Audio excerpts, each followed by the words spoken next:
Welcome to the tiny house.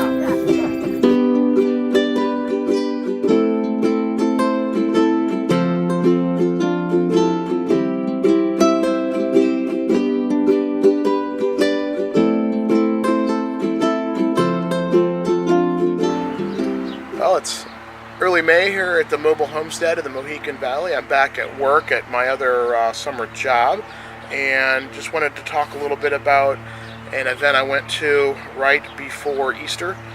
Off-grid with Doug and Stacy had a meetup over at Lehman's. I picked up an olive oil lamp and had Doug sign my hoe, and I'll run that in front of the screen, but basically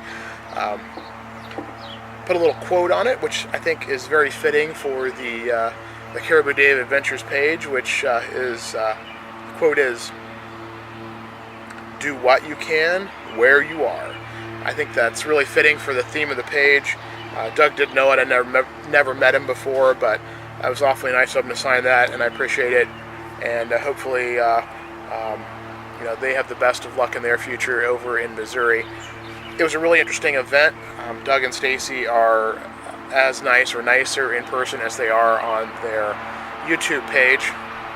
And it was interesting watching Doug interact with some of the other folks there, including myself, and to see what a really genuinely caring person he is. He was talking to a gentleman about the diet he'd been on and how he was giving up sugar and some other items, and he just had a caring to him as he was talking to this other gentleman about it, and about some health issues that the other guy was having, and it was just kind of neat. And besides that, they had some great advice and great things during their question and answer just about off-grid life, and I'll roll some of that footage in, as well as the tiny home unveiling at Lehman's and just a quick tour of Lehman's tiny home. One of the cool things about going to the meet and greet was interacting with the other folks that were there. There were people from a broad spectrum. There were homesteaders and just fans of Doug and Stacy there, but it was really neat talking to them. As you can imagine, at one of those events, you spend most of your time interacting with those folks versus Doug and Stacy or the YouTube personalities that you're there to see. But that really was part of the experience, was interacting with the other people. So if you get a chance to go to a Doug and Stacy meet and greet or one of their classes, I definitely recommend that. And I'll roll in some of the video from their meet and greet. It was in a large room, so the audio probably is not great, but yeah, it was interesting. So thanks to Doug for signing the hoe here, the Rogue Tools Hoe. And definitely part of the mobile adaptable theme is to definitely do what you can where you are, and I'll add to that with what you have. One of the other cool things I picked up while I was there was an olive oil lamp, and you could probably make this yourself, but they were pretty cheap. Well, you make this part, the brass part, yourself. It's just twisted brass and a wick. It works really well. I like having candles around. I used to have a lot of tea lights in the camper, but they've gotten smaller and they don't burn as long as they used to. Put a lid on this and take it with you and light it when you get there. Hold the flame to it for a little while to get it going, and they last a long time. So that was kind of a neat new homestead item that I added. 2, 1.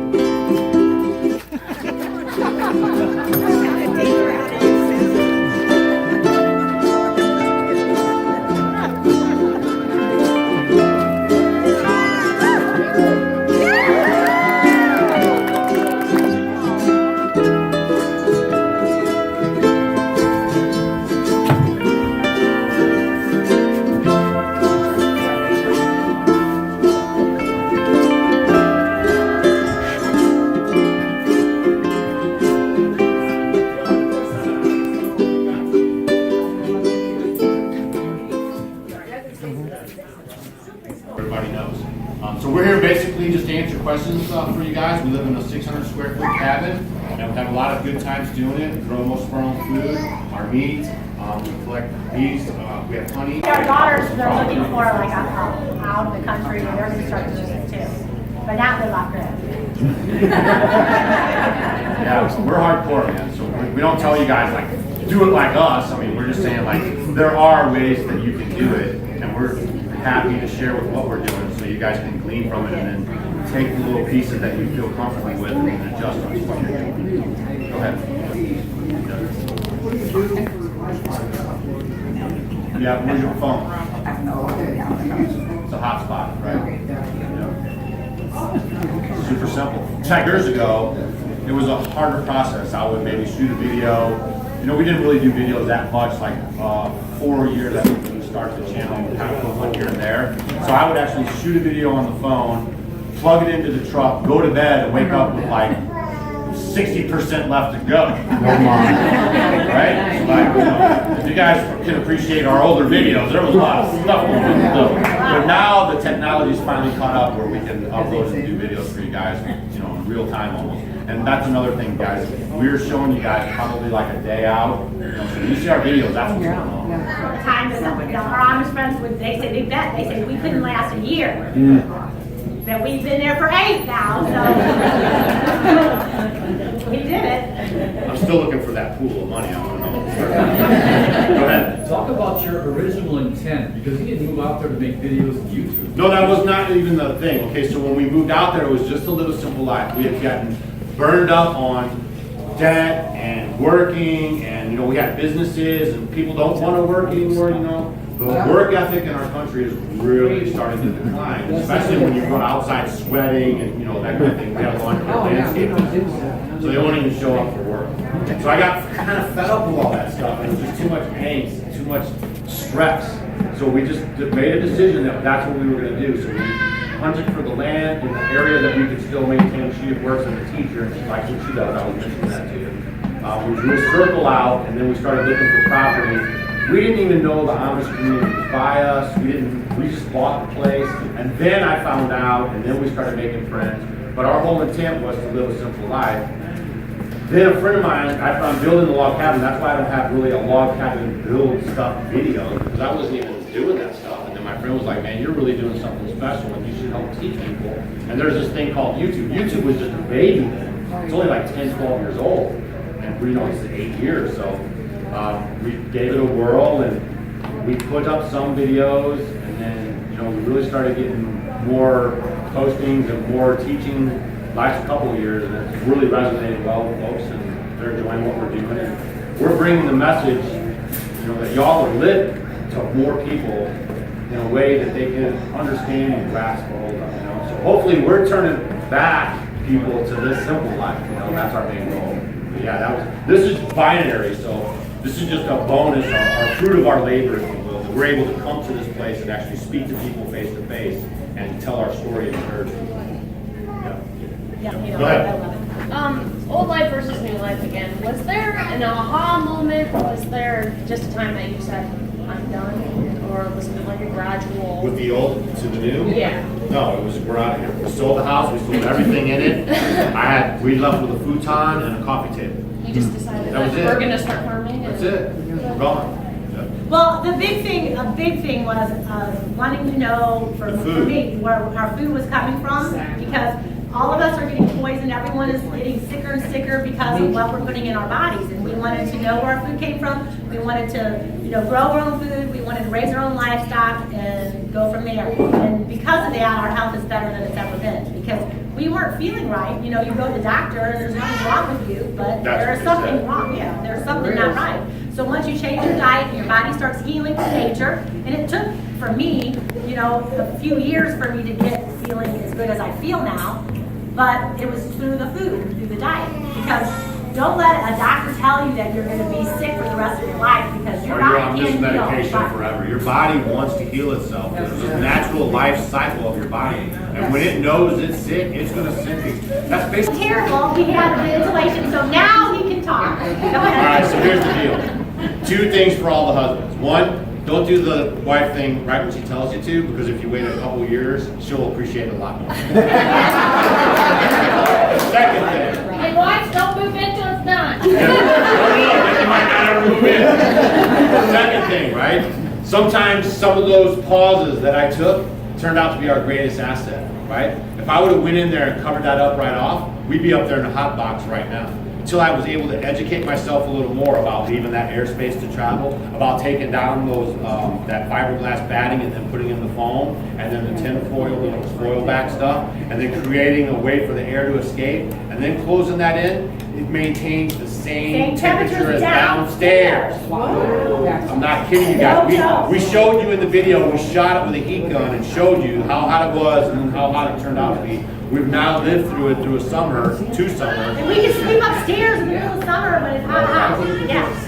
It's amazing the difference it makes. Not only does it make a difference in the heat of that room and us sleeping and everything, but it's just the degradation of your roof, your panels, your joists, all that stuff is breaking apart faster because of that heat. So now we're going to have longer life out of the whole top part of our house. And in the winter too, with the wood stove, if you heat the bottom and it goes up, the house, we can have the windows wide open, everything. No, we have to have it. And it's really warm upstairs in the winter months too. Yeah. So, and that's the same thing about water. We literally hauled water in 5-gallon buckets and 1-gallon jugs, for 4 years. 5 years. Almost 5 years. And that was because I was trying to figure out this system, like what we were going to do, because wells were way too expensive in our area. We didn't want to invest that money. Also in Missouri, which is one of the only negative things I can think about, is that when you do wells, you have to register with the DNR. So I was on this thing where I don't want to be registering up with the government, and all that stuff. So that's why I was looking for alternatives, and I'm glad that I waited because the system we have in place now is a choice. Garlic is like peel your garlic, you can cut them in half or do whole cloves, stick them in some raw honey, and let it set at least 6 months. This will last you years if you make a big jar of that. It'll take you forever to peel all the garlic, but it'll last for years and years, and it's probably one of the best immune busters if you feel like you're getting sick. 4 cloves of garlic. Well, just wait for that. So you do it, and it basically is just a great way to help your immune system. If you feel like you're getting sick, just start popping them.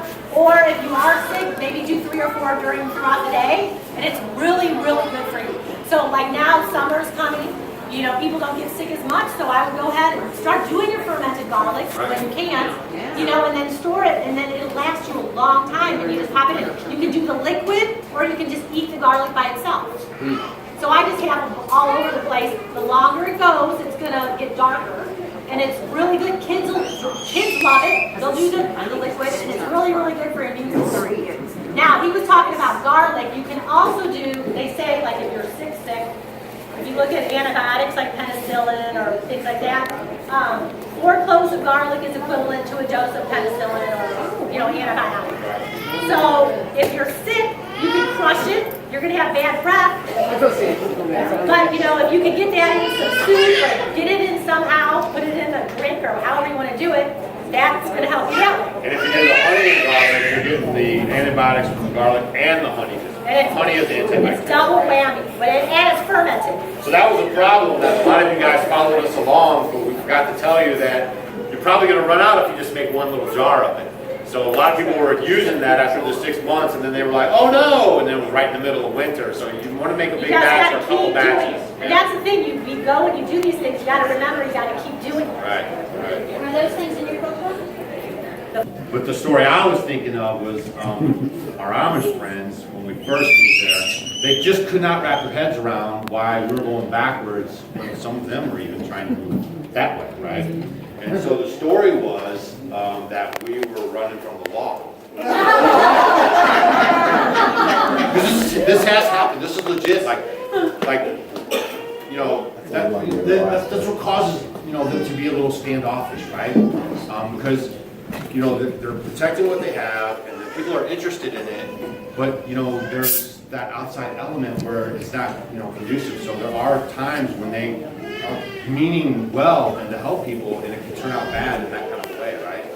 So when we got there, they couldn't figure it out, and then there was a rumor started that we were actually running from the law, and that my name wasn't even Doug. It got really nutso. And then so what happened was everyone was friendly, and we're going around, and then this is sometime into our thing, right? And then all of a sudden Stacy's coming home, she's like, they're just treating me not right, like something's wrong. Like I'm like, oh, you're silly, like they love us, everything's fine. She's like, no, I'm telling you, like what do you think?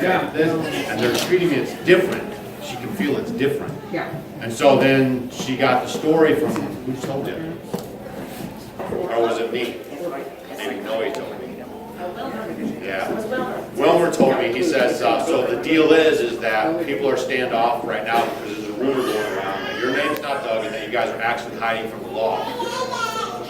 And I was like, holy cow, are you kidding me, right? So I actually got my deed, my ID, my this, my everything, and I'm like, I go over there and I lay it all out, and I'm like, look, we're totally legit, this is who we are, we're not hiding and running, and cops aren't looking for us. And so we got that all straightened out, but that was like one of the crazier parts of our story. And then after that, everything was fine, because then they knew. And now it's been so long that, I mean, we were very tight, so that was a very interesting, I was like, wow, that was nuts. Yeah.